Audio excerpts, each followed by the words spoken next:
Creo que ahí se envió, no sé si es ese.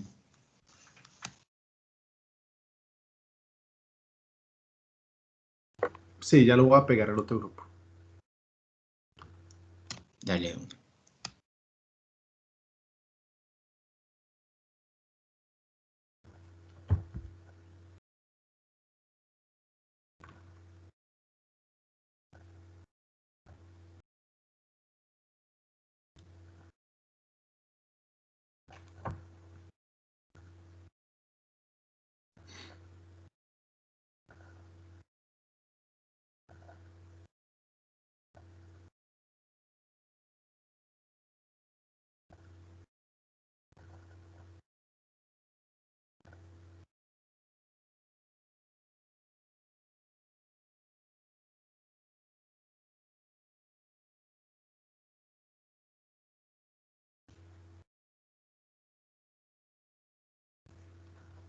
Bueno,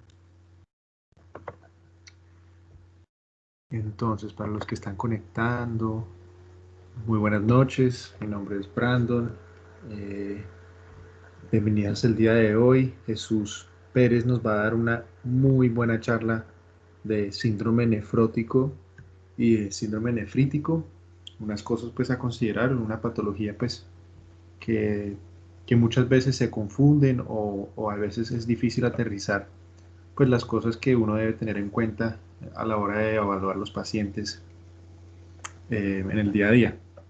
Entonces, pues nada, Jesús, muchas gracias por ponerte la labor de dar esta charla. Yo sé que no es algo muy fácil de organizar y yo sé que pues tienes definitivamente el conocimiento para darla. Entonces, muchas gracias y te cedo la palabra. En el momento que quieres iniciar, pues iniciamos.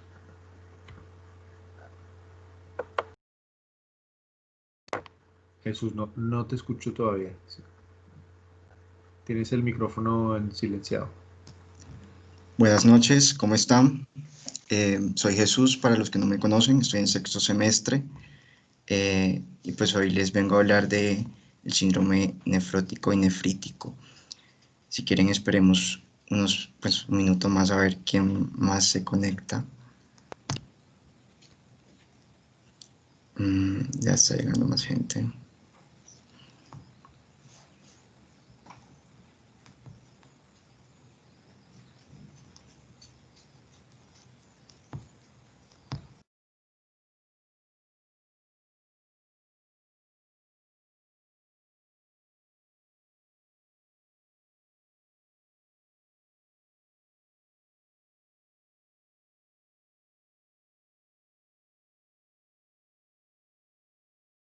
Listo, empecemos. Entonces voy a compartir pantalla.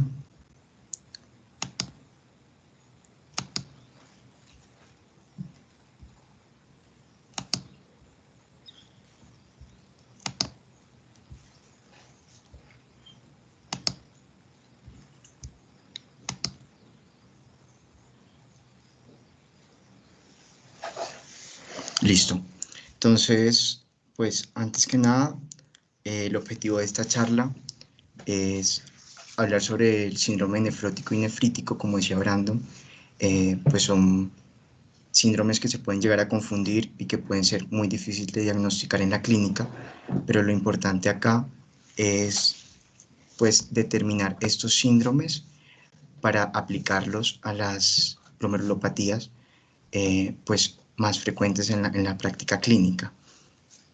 Y pues lo ideal es saberlas diferenciar y pues empezar un manejo inicial y además pues del acompañamiento con el nefrólogo. Entonces, mmm, vamos a hablar de las definiciones. Eh, esta charla pues la tengo definida más que todo para ir con un paralelo entre el síndrome nefrótico y el síndrome nefrítico. Entonces, pues así va a llevar la charla. Bueno, entonces como definición del síndrome nefrótico es el conjunto de signos y síntomas generados por la alteración patológica del glomérulo, pues es decir, una glomerulopatía, que se manifiesta por el aumento de la permeabilidad en la barrera de filtración glomerular hacia las proteínas plasmáticas. El síndrome nefrítico pues hace referencia a un conjunto de signos y síntomas generados por la inflamación glomerular con colapso de la luz capilar. Bueno, con respecto a la etiología.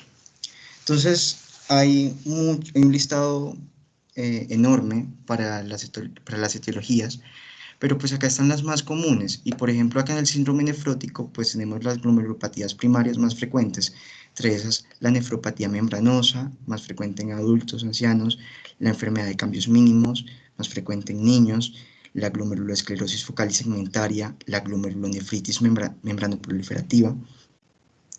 Y además, pues las etiologías también pueden hacer referencia a enfermedades sistémicas como causa secundaria. Entonces, en nuestro medio, pues la más frecuente es la diabetes mellitus, el lupus eritematoso sistémico, el VIH, el virus de la hepatitis C, el virus de la hepatitis B, el citomegalovirus, la amiloidosis, neoplasias como el linfoma Hodgkin, el timoma, fármacos como AINES, captopril, metales pesados. También podemos tener en cuenta las disproteinemias. En el síndrome nefrítico, pues también debemos primero tener en cuenta las glomerulopatías primarias y también esas enfermedades sistémicas secundarias.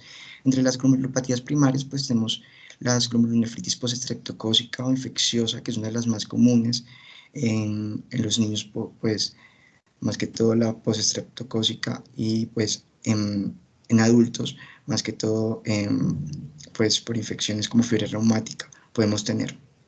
Entonces, también podemos tener nefropatía por inmunoglobulina A, glomerulonefritis extracapilar, glomerulonefritis membranoproliferativa, glomerulonefritis rápidamente progresiva. Además, también podemos tener enfermedades sistémicas, y igual se comparte con el síndrome nefrótico, el lupus eritematoso sistémico, vasculitis necrosantes, atrembolismo renal, crioglobulinemias, el síndrome hemolítico urémico y también microangiopatía trombóticas, entre otras más. Entonces, el síndrome nefrótico, pues como ya les decía, la causa más común es la diabetes, pero entonces hay algo muy importante, y es que 1/3 de los pacientes con diabetes mellitus tipo 1 pueden desarrollar ese síndrome nefrótico.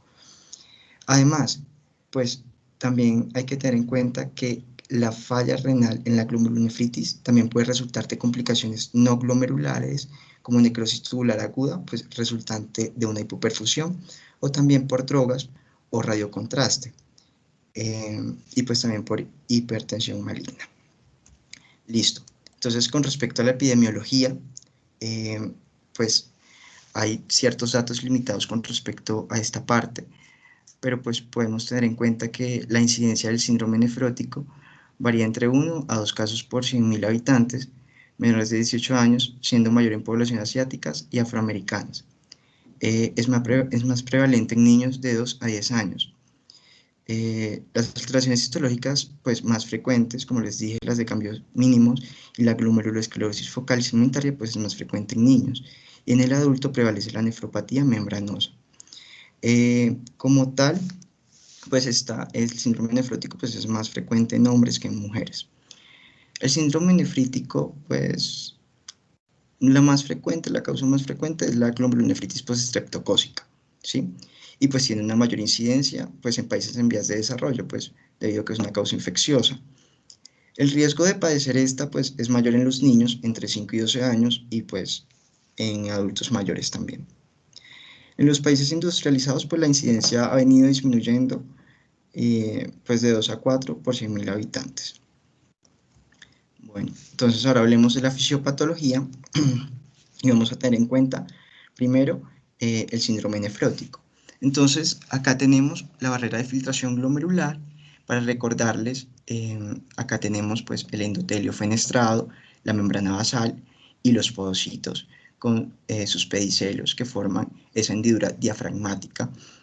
Recordemos que esta parte de la barrera pues va a estar compuesta también por cargas negativas, pues que van a repelar esas cargas positivas, van a repelar esas cargas negativas, perdón, como las de la proteína, como las proteínas. Entonces, esta barrera de filtración glomerular, pues en la historia natural de la enfermedad, pues puede ser afectada, y pues eso va a llevar a una pérdida de la capacidad selectiva del filtrado, y eso me va a llevar a una proteinuria. De aquí pues se van a derivar todas las complicaciones que vamos a tener en esta enfermedad, y pues también tener mucho énfasis en el que el manejo pues va más que todo hacia el manejo de la proteinuria. ¿Listo? Entonces, antes de hablar de la fisiopatología del edema como tal, pues, en esta parte, tenemos dos teorías que es el underfill y el overfill. Inicialmente vamos a tener la teoría del underfill, pues que se determina por una disminución de la presión cótica intravascular por esa hipoproteinemia que se presenta al haber proteinuria y va a haber una disminución del volumen intravascular. Entonces, esa depresión de volumen pues, va a llevar a una activación de sistemas neuromorales, como el sistema renina-angiotensina, la ADH, el tono simpático, la inhibición del péptido natriurético auricular también va a estar presente ahí. Y pues estos edemas pues van a ser formados por esa retención de líquido que pueden primero llegar a ser como tal localizados y después ya pasar como a anasalca. ¿Listo? Entonces, antes de seguir, pues quiero también definir la teoría del overfill, que más que todo se define como un fenómeno renal primario en la excreción de sodio, ¿sí? O sea, es intrínseco del riñón y esto a su vez pues produciría claramente la expansión del volumen plasmático. Entonces, de ahí viene ese término overfill. Hay varios mecanismos realmente por los que se pueden comprender esta fisiopatología. Pues la primera es como la resistencia que hay de ese péptido natriurético auricular en el síndrome nefrótico, y esto se puede explicar porque hay un aumento en la actividad de la fosfodiesterasa, más que todo en los túbulos colectores, ¿cierto? Y esto pues va a conducir a la degradación pues del GMP cíclico, y recordemos que este pues es un segundo mensajero de este péptido. Otro mecanismo también que se puede definir es pues una mayor actividad de esa bomba sodio-potasio ATPasa en ese túbulo colector. Entonces, claro, se bombea más sodio reabsorbido hacia el capilar peritubular, entonces pues eso va a aumentar también esa, esa sobrecarga hidrosalina. También podemos tener el aumento de la actividad de los ENaC, pues también en el túbulo colector cortical, y pues esto también puede contribuir a la retención de sodio. Es importante también tener en cuenta que en la proteinuria también voy a tener pues no solamente una disminución de la albúmina, sino voy a tener un término, ahorita voy a tener un término en cuenta que se llama albuminuria no selectiva, por lo que no solo es albúmina lo que se está filtrando de más, sino también inmunoglobulinas, factores de coagulación, etc. Entonces, por ejemplo, el plasminógeno puede activar estos canales y los puede expresar en la membrana, y pues esto hace que pues haya una mayor reabsorción del sodio. Esto pues como tal pues va a determinar esa teoría del overfill. Listo. Ahora, con la proteinuria, pues hay que tener en cuenta que la proteinuria, pues para compensar va a haber un aumento de la síntesis hepática de proteínas, y esto pues va a llevar a una hiperlipidemia. Es decir, va a aumentar pues entre pues va a aumentar el LDL. También pues podemos tener factores, pues el aumento de la síntesis de factores procoagulantes como el fibrinógeno, y esto pues va a llevar a un estado de hipercoagulabilidad, y esa proteinuria pues también puede llevar a esa disminución de la antitrombina 3 e inmunoglobulinas. Entonces esto claro también me aumenta ese estado de hipercoagulabilidad y pues predisposición a infecciones recurrentes. Listo. Entonces, como tal, debemos tener en cuenta también que esa disminución de las inmunoglobulinas conlleva a una disminución pues de esa capacidad fagocítica y como esa opsonización de ciertas bacterias, especialmente las bacterias encapsuladas. Entonces debemos tener en cuenta siempre como pues manejar esas infecciones, más que todo la prevención primaria de esas infecciones por bacterias encapsuladas. Les recuerdo el meningococo, el neumococo, y pues también la influenza debe estar ahí presente ante esas infecciones. Bueno, ahí también, antes de pasar a la siguiente diapositiva, quiero explicarles pues que en esta patología siempre va a haber como un cierto mantenimiento relativo al volumen plasmático, por lo que los valores de hipertensión arterial siempre se van como a mantener normales. ¿Y esto por qué? Porque recordemos la ley de Frank-Starling, en la que pues tenemos un gradiente de presión oncótica transcapilar. Entonces recordemos, las dos presiones oncóticas, la del intersticio y la intravascular. Entonces, pues al momento de que esa caída gradual de la presión oncótica plasmática, eh, pues en el síndrome nefrótico siempre va a haber una disminución paralela de las dos presiones oncóticas. Eso es interesante porque hay un equilibrio entre las dos presiones. Y esto pues se debe claramente porque la hipoalbuminemia pues se asocia eh, pues con una menor entrada de esta pues al intersticio. Entonces pues va a disminuir esa presión. Y también porque pues el plasma que se mueve desde ese espacio vascular hacia el intersticio, pues disminuye esa concentración de albúmina y pues va a haber una dilución en el espacio intersticial. Pues también puede haber un aumento del flujo eh, linfático en ese espacio intersticial. Y recordemos que también por ahí se pueden filtrar ciertas proteínas, entonces la albúmina también se puede ir y pues puede haber un estado ahí de, de equilibrio. Entonces, hay que tener en cuenta que, o sea, puede haber cierta tendencia a la depresión del volumen plasmático, más que todo en esta parte del underfield, pero debemos tener en cuenta que esto debe ser eh, en una situación en la que la hipoalbuminemia sea muy grave. Y aquí pues sí podremos tener en cuenta esa parte de hipovolemia. Es muy importante tener en cuenta estas dos teorías, porque estas dos teorías son las que van a manejar, las que tendremos que tener en cuenta al momento de manejar el edema, porque un paciente que esté pues hipovolémico no le podemos meter diuréticos así de la nada, antes de manejar esa inestabilidad hemodinámica. Entonces, pues ya pasemos al síndrome nefrítico. Bueno, entonces como tal la fisiopatología es una lesión glomerular aguda en el cual está implicada la inflamación. Pero entonces hay que recordar, el glomérulo tiene esta parte que se llama mesángeo y esta tiene importancia por características pues más que todo de sostén, pues porque presenta antígenos y también pues contráctiles con respecto a la función contráctil hacia los vasos. Entonces, eh, pues en esa presentación de antígenos se puede conducir a procesos pues proliferativos en esta parte y oxidativos. Y pues estos van a determinar también ese grado de inflamación. Entonces, debemos tener en cuenta que esa inflamación pues puede ser endocapilar o extracapilar. Entonces, aquí como parte de introducción, la endocapilar, pues claramente dentro de los capilares y la extracapilar en el espacio de Bowman. La endocapilar más que todo se relaciona con las glomulonefritis postinfecciosas y la extracapilar con las glomulonefritis rápidamente progresivas que forman semilunas. Entonces, hay una disminución del filtrado glomerular por proliferación celular o exudados, y pues esto va a llevar, pues una de las características más comunes del síndrome nefrítico pues es la hematuria. Entonces también podemos tener una proteinuria variable, pero no en rangos nefróticos. Esto pues lo vamos a aclarar más adelante. También podemos tener oliguria en ese paciente y esto pues va a determinar mucho los edemas y la hipertensión y también la azoemia por esa disminución de la tasa pues, de filtración glomerular. Esta oliguria pues claramente me lleva a una retención de agua y sodio y pues me lleva a una hipertensión y a un edema.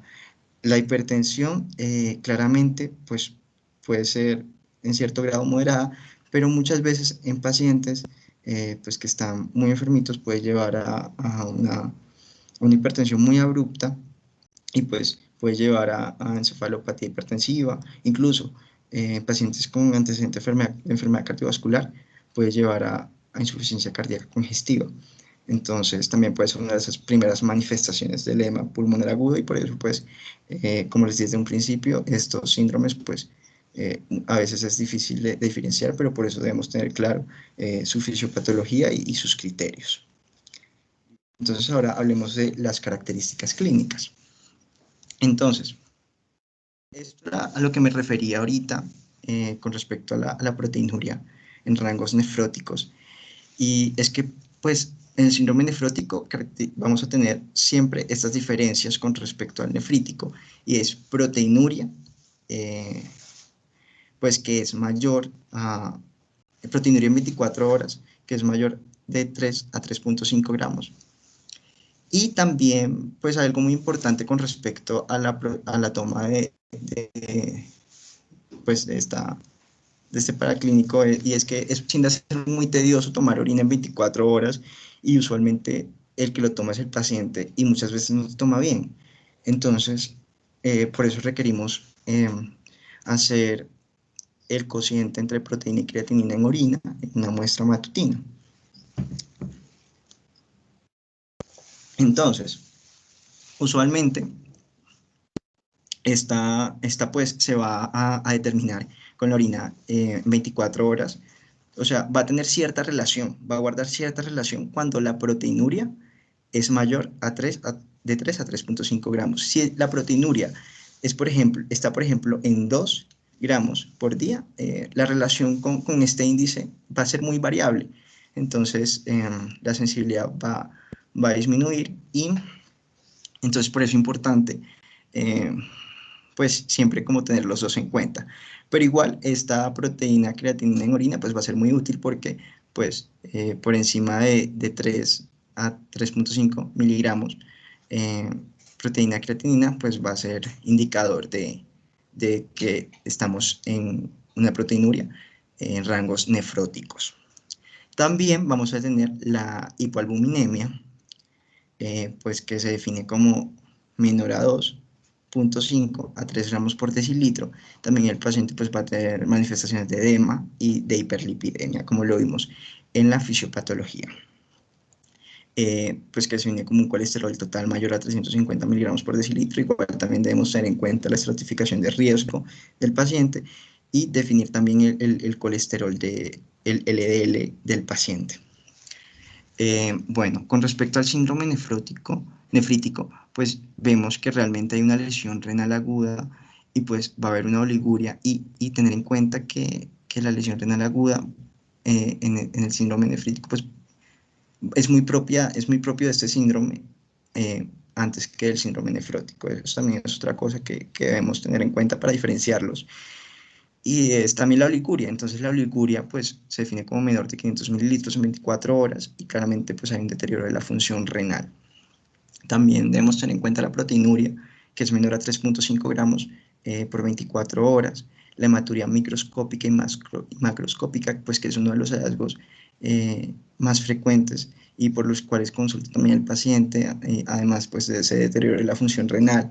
La hipertensión arterial también va a estar presente por esa pues, retención hidrosalina, el edema, y también vamos a tener pues disminución de la función renal, y esto va a conllevar un aumento de la creatinina sérica. Listo.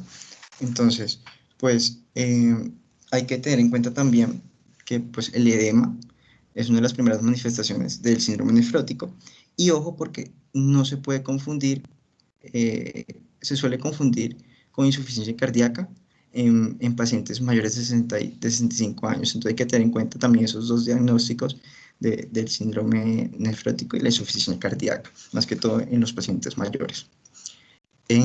Bueno, con respecto a la hematuria microscópica del síndrome nefrítico, debemos tener en cuenta que esos hematíes son dismórficos, y eso pues significa que son de origen glomerular, porque pues recordemos que al atravesar esa barrera pues van a cambiar su forma. También podemos observar en ese sedimento pues cilindros hemáticos, ¿sí? En el examen de orina. Y en el síndrome nefrítico, pues el edema suele ser muy matutino, ¿sí? Entonces, pues suele ser de localización malleolar, o usualmente también palpebral. Entonces, también hay que tenerlo en cuenta. Y muchas veces cuando el síndrome nefrótico y el síndrome nefrítico están juntos, este edema suele ser muy florido. Entonces, también tenerlo en cuenta.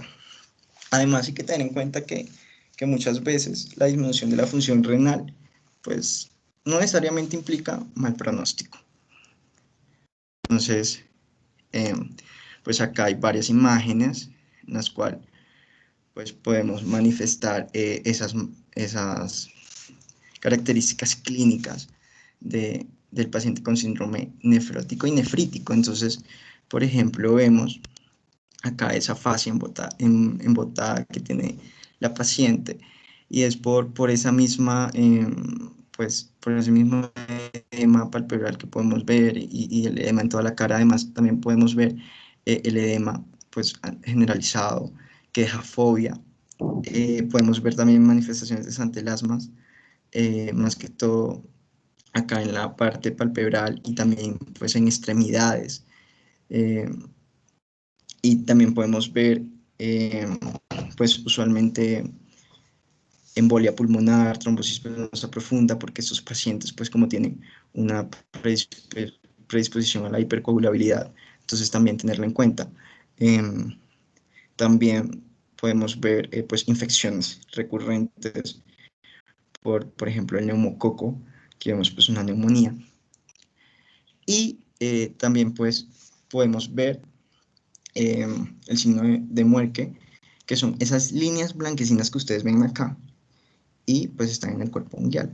Entonces, esto es una manifestación de hipoalbuminemia, y especialmente cuando está muy, muy severa, que es menor a 2 eh, gramos por decilitro. Entonces, miligramos por decilitro. Entonces, debemos tener en cuenta eh, que este grado de albuminemia también me va a predisponer mucho más también a la hipercoagulabilidad en el paciente con síndrome nefrótico. Bueno, en el síndrome nefrítico, como les comenté, pues la hematuria macroscópica es una de las manifestaciones más comunes, y también pues edema perimalleolar, y también manifestaciones clínicas como la hipertensión arterial, que debemos tener en cuenta a la hora de hacer pues, el examen físico del paciente. Bueno, entonces, el diagnóstico. Entonces, primero la primera pregunta que nos debemos hacer es si la nefropatía o la glomerulonefritis pues es primaria como tal, o es secundaria a una enfermedad sistémica. Entonces debemos hacer una historia clínica muy completa, un examen Jesús, físico. Dígame. qué pena hablar con Daniel Martín. Quería solo complementarle una cosita. Todo está súper Sí, excelente.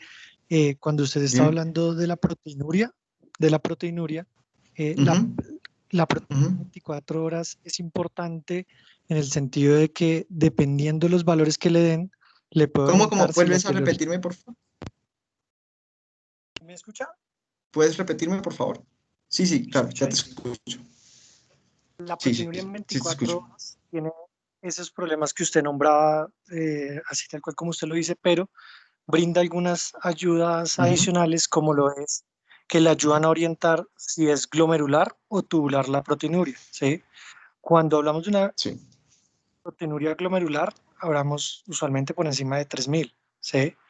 Mientras que en ese rango entre 1000 y 2000, ¿sí? Uno pudiese pensar que la etiología es tubular, y ese tipo de otras proteínas le ayudan a usted a enfocar el paciente.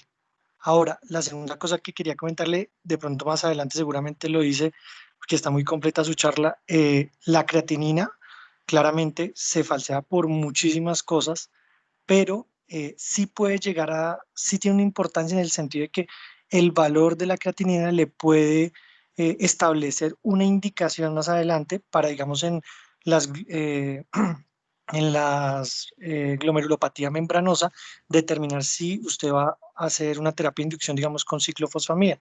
Bueno, entonces, efectivamente, como usted dice, la creatina tiene debilidades, pero sí se tiene que tener en cuenta, ¿sí? Porque es parte de una nada más, ¿sí? Junto a otros criterios, para determinar si una glomerulopatía membranosa se le pone tratamiento o no. Bueno, Listo, muchas gracias. listo, usted. Entonces, pues algo que también que se me olvidó acá complementar, y es que realmente esas glomerulopatías secundarias pues también debemos tener en cuenta a la hora de hacer el diagnóstico, pues tener muy en cuenta otros signos y síntomas también, pues, por ejemplo, de enfermedades sistémicas, como policerositis, anemias, artralgias, artritis, púrpuras, fiebre. Y se debe tener en cuenta siempre comorbilidades y pues el consumo de fármacos. Entonces, pues con respecto a la historia clínica, pues debemos tener en cuenta siempre esos antecedentes de procesos infecciosos, enfermedades sistémicas, como ya les dije, antecedentes pues personales y también familiares de nefropatía. También debemos evaluar como ese periodo de latencia, si hubo un periodo de latencia de una infección reciente. Eh, También en la revisión por sistemas, preguntar por esa apariencia de la orina y la cantidad de la orina. Con respecto al examen físico, pues debe estar muy bien enfocado. Y debemos evaluar pues si hay hipertensión, pues la distribución de esos edemas, si hay lesiones cutáneas, si hay signos de insuficiencia cardíaca. eh, También como evaluar hacia esas causas comunes, por ejemplo, como en la glomerulonefritis postinfecciosa, evaluar, por ejemplo, la orofaringe, si hay enopatías, visceromegalias, también pues soplos cardíacos, ¿sí? Entonces, pues eso hay que tenerlo muy en cuenta a la hora de esa evaluación inicial. Bueno, ahora hablemos pues de los paraclínicos que podríamos pedir para ese diagnóstico. Entonces, em, pues acá tenemos los que pediríamos para un abordaje inicial en esa causa primaria.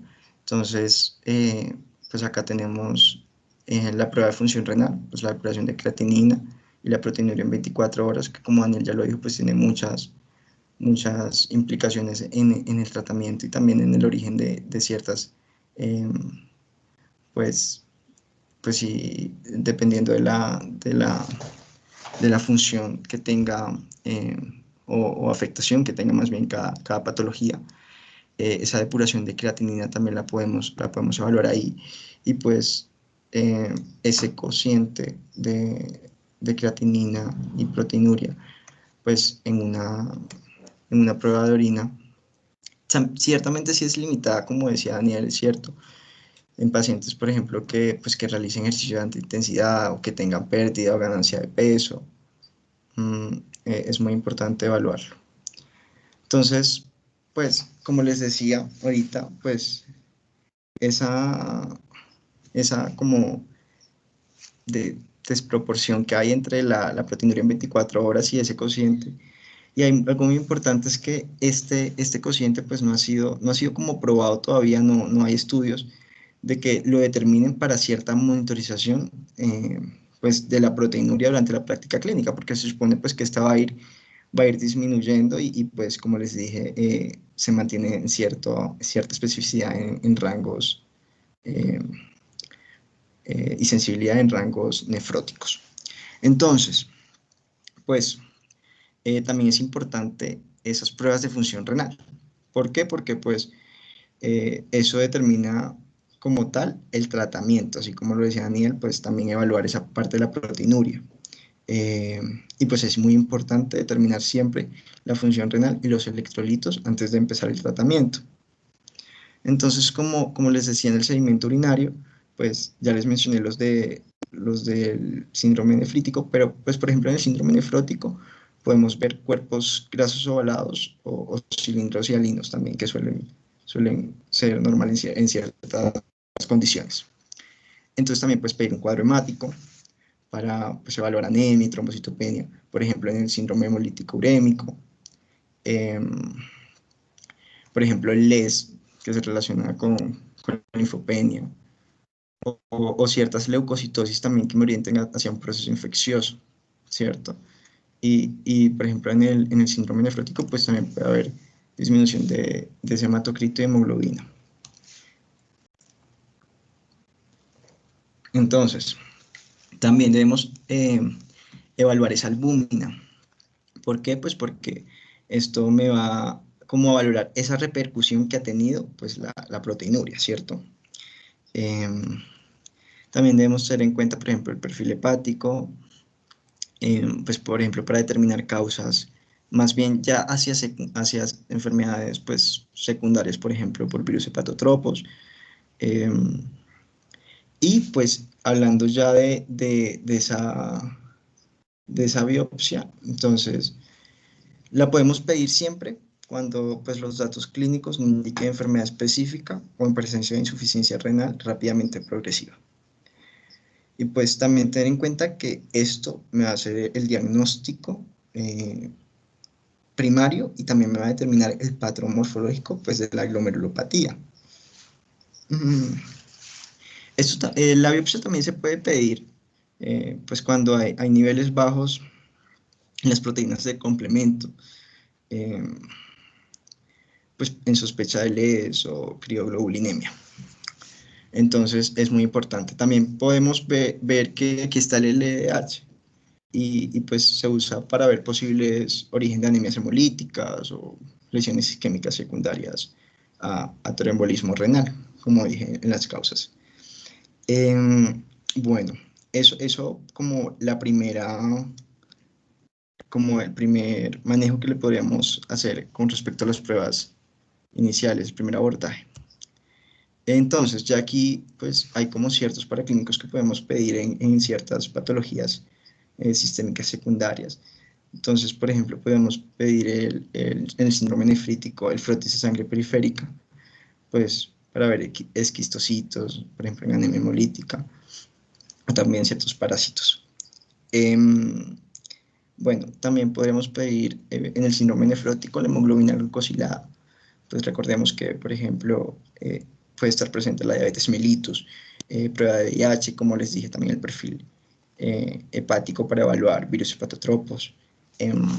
También el Epstein-Barr podría estar involucrado ahí, el perfil lipídico en el síndrome nefrótico, vital para estratificar riesgo cardiovascular en el paciente. También podríamos ir por anticuerpos antinucleares, pues por presencia de lupus eritematoso sistémico, o los ANCAs, para vasculitis, también se puede pedir para glomerulonefritis necrosantes, entonces tenerlo muy en cuenta. También podríamos pedir los autoanticuerpos del receptor antifosfolipasa 2 en glomerulonefritis membranosa primaria.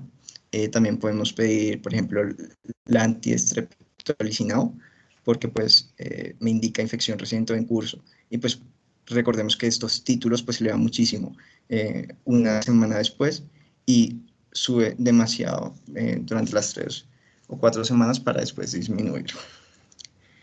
También podemos pedir pues proteínas del complemento, por ejemplo C3 bajos, pues van más hacia una glomerulonefritis postestreptocócica, o por ejemplo C4 bajos pues a una crioglobulinemia esencial. Entonces esto más que todo lo debemos pedir es cuando sospechemos de una pues de una patología secundaria, y es muy importante tener en cuenta y no deberíamos mandar por mandar, sino pues en base con la historia clínica y pues el examen físico bien enfocado. Ahora vamos a hablar pues del manejo. Entonces, pues acá tenemos al síndrome nefrótico y realmente pues el manejo primero debe ser sintomático, o sea, deberíamos realmente enfocarnos en ese manejo sintomático y pues el edema es uno de esos. Y como primera instancia debemos hacer una restricción dietaria del sodio, entonces el paciente máximo debe consumir de 1.5 a 2 gramos por día de sal. Bueno, se pueden tener en cuenta también los diuréticos de asa 1 o 2 veces al día vía oral, pero en síndromes nefróticos severos porque hay un edema muy generalizado. También podemos tener edema en el tracto gastrointestinal y hay pues no va a haber cierta absorción de estos fármacos y se requiere pues ya un bolo en infusión de diurético por vía intravenosa, ¿cierto?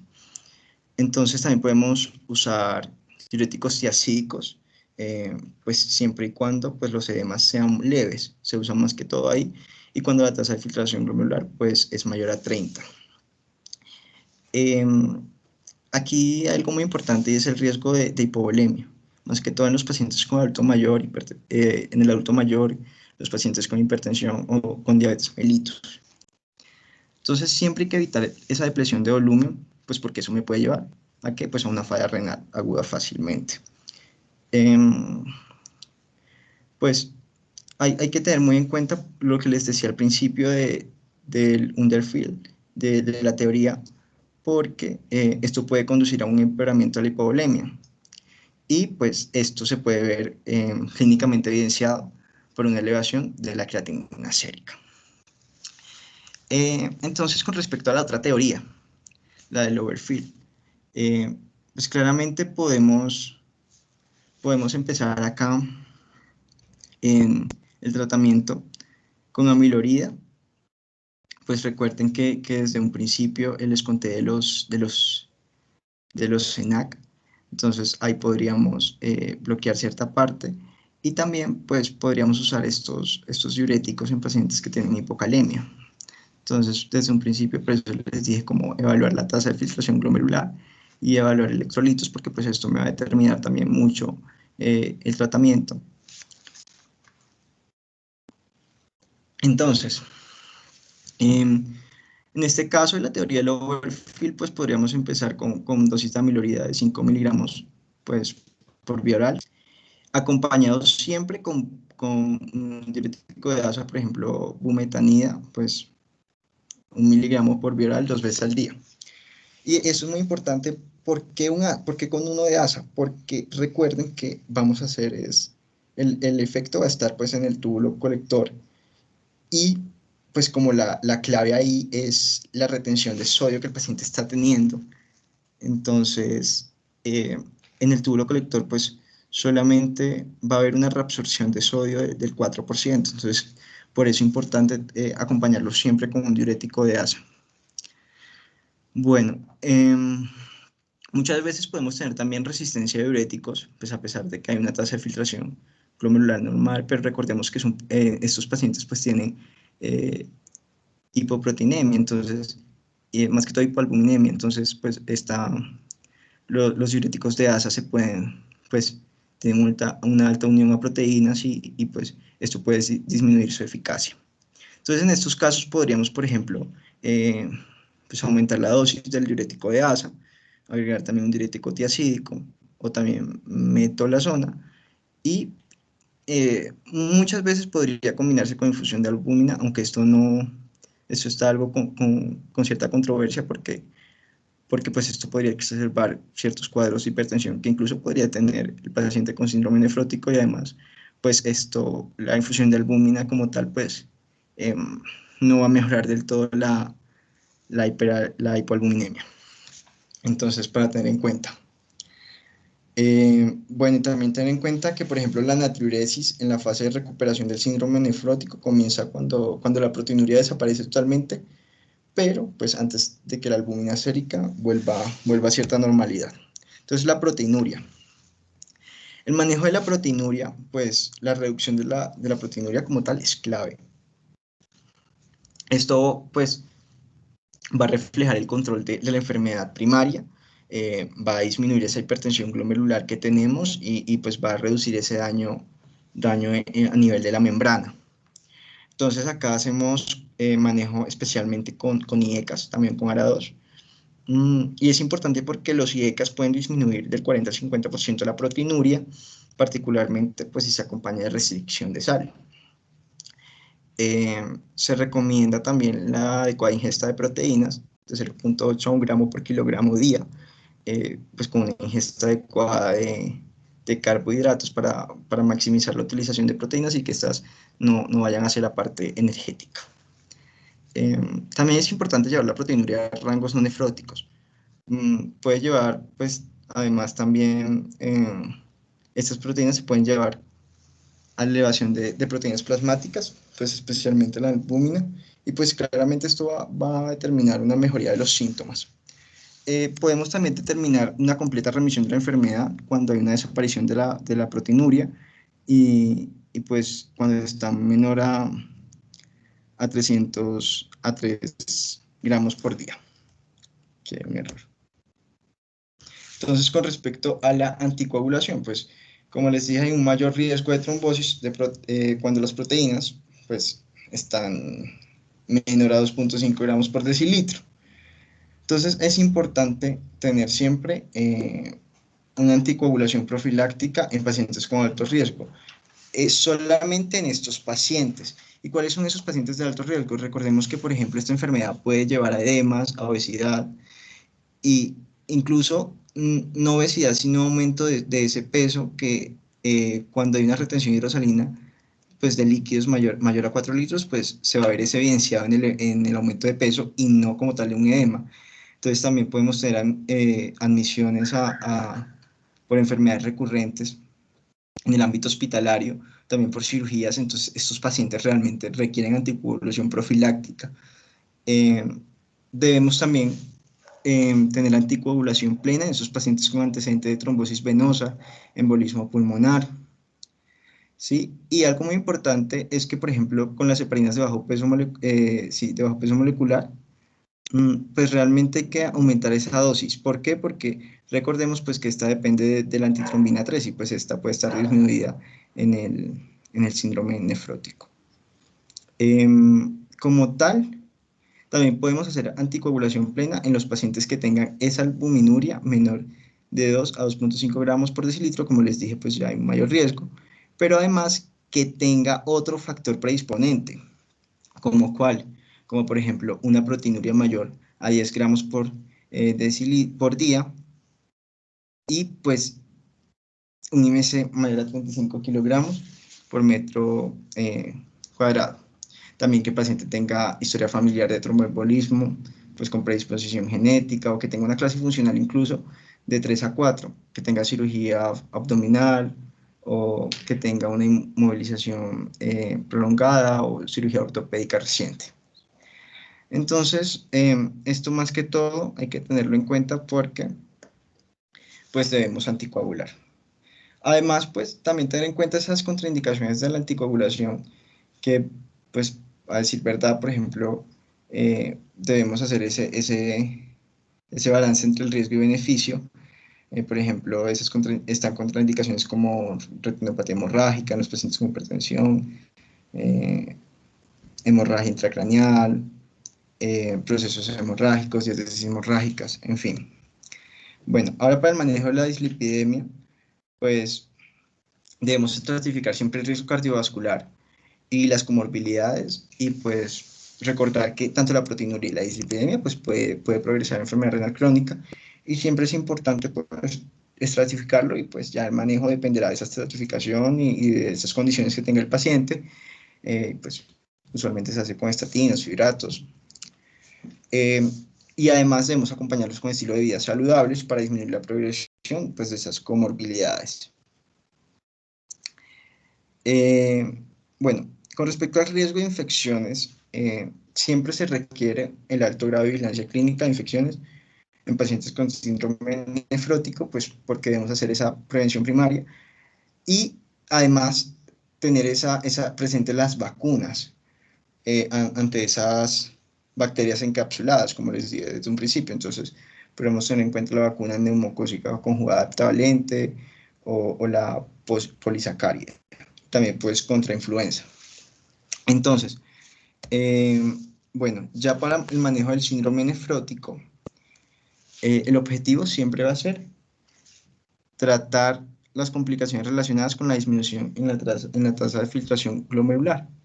Y claramente este manejo pues va a ser totalmente pues sintomático, y pues más que todo vamos hacia la hipertensión, hacia los edemas, y también evaluar en los estados postinfecciosos si hay una indicación de antivirales o antibióticos, ¿cierto? Porque pues estas condiciones se desarrollan mucho tiempo después del periodo pues, infeccioso.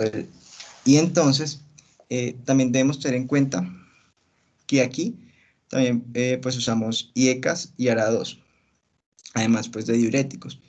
Y pues esto claramente es para disminuir ese riesgo cardiovascular y pues retrasar la pérdida progresiva de la tasa de filtración glomerular. Pues reducir el riesgo cardiovascular ¿con qué?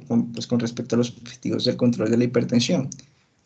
Y con eso también voy a los estilos de vida saludable que deben estar incluidos en el tratamiento. Entonces, siempre evaluar esa condición del paciente y ver la posibilidad de pronto de agregar otro antihipertensivo. Entonces, por ejemplo, los calcioantagonistas no dihidro, pues pueden ser nefroprotectores y pueden llegar a disminuir esa proteinuria.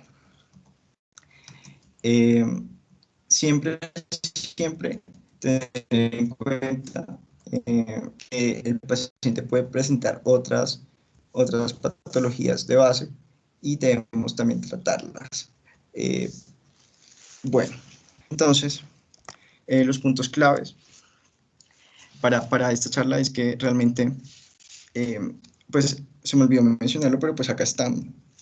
Y es que, como tal, esas patologías primarias pues ya van a depender de la causa y pues ya como tal la línea de nefrología tiene una charla programada para glomerulopatías. Entonces, esta es la idea de dar esta charla y de pronto promover esos puntos claves y generalidades del síndrome nefrítico y síndrome nefrótico.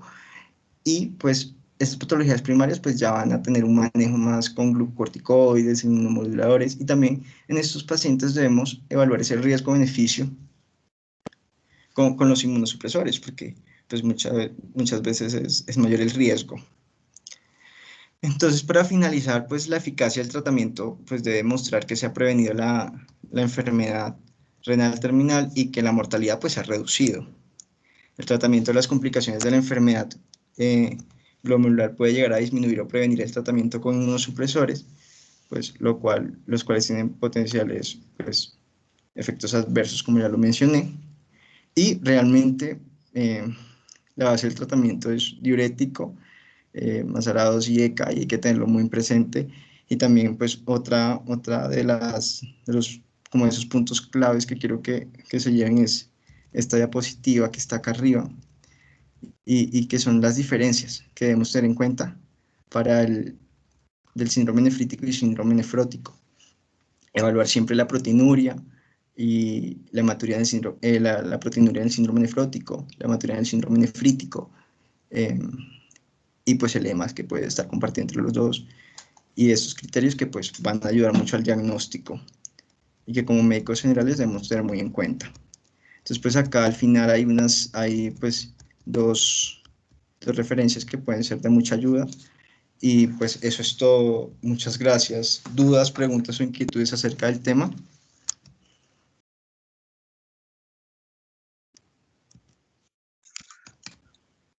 Jesús, otra vez con Daniel, ¿cómo está? Hola, ¿cómo estás, Daniel? Muy buena la charla, quería solo hacerle dos precisiones. Lo Dígame. primero es que la amiloide, digamos que explica toda, o sea, como medicamento, usted lo ve involucrado en la fisiopatología y sería un medicamento perfecto, ¿sí? Sin embargo, cuando lo han utilizado en estudios más bien retrospectivos, se han dado cuenta que genera hipercaliemia y genera lesión renal aguda. No lo tenemos tampoco a la mano, ¿sí?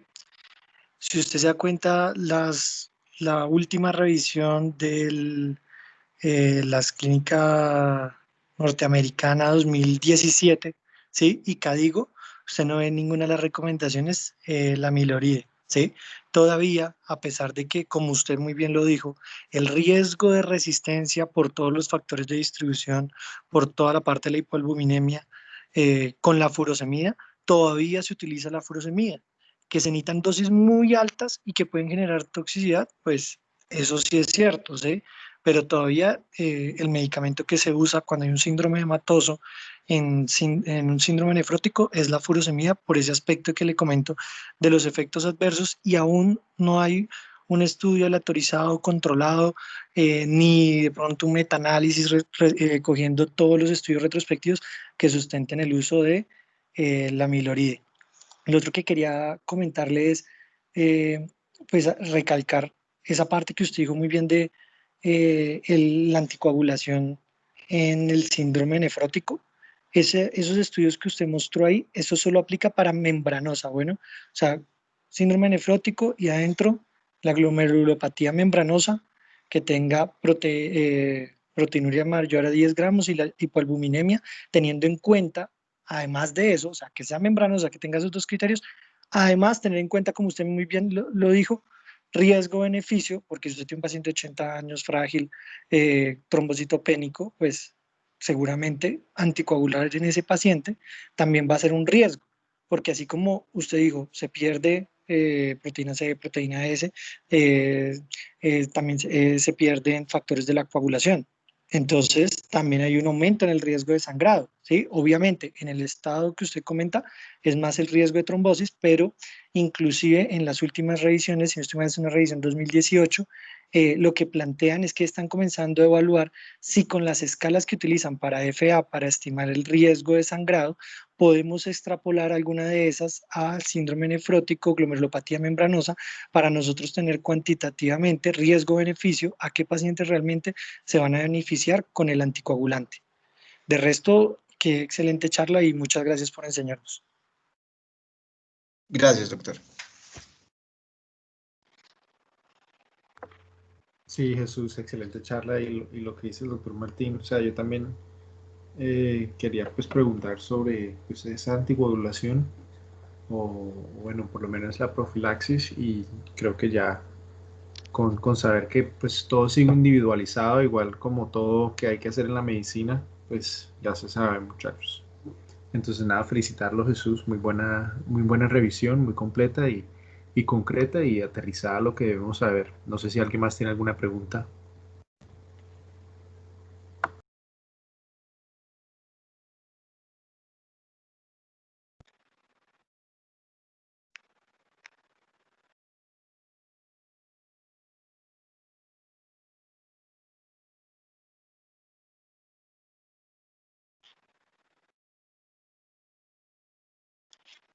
Bueno, muchas gracias a los presentes.